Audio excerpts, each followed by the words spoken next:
Welcome to Biz Wire. I'm Joseph Nordstrom in Beijing. Since China's President Xi Jinping has come to power, he has lifted expectations that he will enact reforms more aggressively than his predecessors. In the year or so that Xi has been in power, many reforms have been speculated, debated, and announced as official policy, but none has seen such a material impact on the economy as the crackdown on corruption and lavish spending by government officials. Just a few months after Xi ordered party officials to rein in spending, the government reported that high-end catering enterprises were suffering. Sales of Chinese specialty dishes had plummeted by as much as 70%, and sales of premium liquor and cigarettes have dropped hard.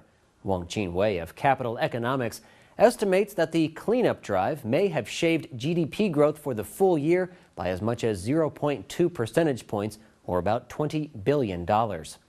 But many in China remain skeptical about the true effects of the anti-corruption campaign, which critics say is merely aimed at masking the symptoms of the disease rather than genuine reforms that get to the root of the causes of abuse of power by improving accountability and transparency. However, there are some numbers that seem to back up the government's claims.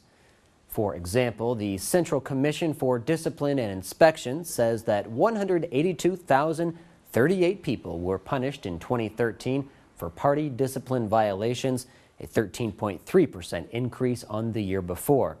Most occupied the lower ranks of power, but the commission says they did investigate 31 senior officials. In the Washington Post, Simon Denyer writes that some people argue that China's president may be sincere in his battle against corruption, but that he is proceeding at his own pace and on his own terms. On China File, George Washington University Law School professor Donald Clark says he sees no reason to write off the anti-corruption campaign as merely a show designed to keep the masses distracted while the looting continues. But Professor Clark believes it does not mean that reform will involve outside accountability. Corruption has a major effect on doing business in China. A World Bank survey on the ease of doing business ranked China 96th out of 189 countries. The writers of the report say China has a lot of room to stimulate small business expansion. The authors point out that corruption in obtaining permits and enforcing contracts, among other things, holds back growth in China. Some say Xi's campaign is purely political, an effort to consolidate his power, address public discontent with Communist Party officials, and perhaps maintain social stability as the wealth gap widens and people believe opportunities are not equally available. Director of the Center for Anti-Corruption and Clean Government at Renmin University in Beijing, Mao Zhaohui says he believes that Xi is serious about fighting corruption. Mao says political reform in China will only be delivered gradually and that more drastic anti-corruption methods would only trigger powerful vested interest groups to fight back harder.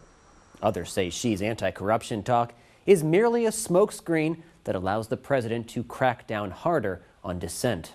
No doubt there is much more that could be done, but Communist Party leaders, whatever you think of them, are a cautious group who are more likely to see the merits of change if it's done in a gradual manner. Reducing corruption and making the party apparatus more effective and accountable are important to achieving the government's overriding priority of maintaining social stability and remaining in power.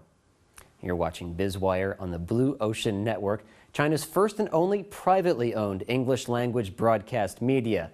Our full episode can be seen on our website, BON.TV/biz-wire. Let's turn now to Neil Jones for a quick look at a few stories that are buzzing through the markets.